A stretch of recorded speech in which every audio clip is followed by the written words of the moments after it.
Well, here's the end of the year update. What's the chainsaw doing with all the tire tools?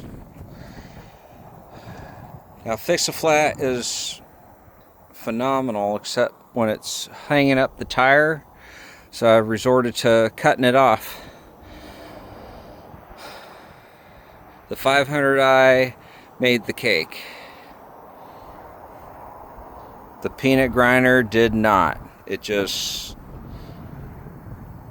is no match to a 16 ply wheel loader tire.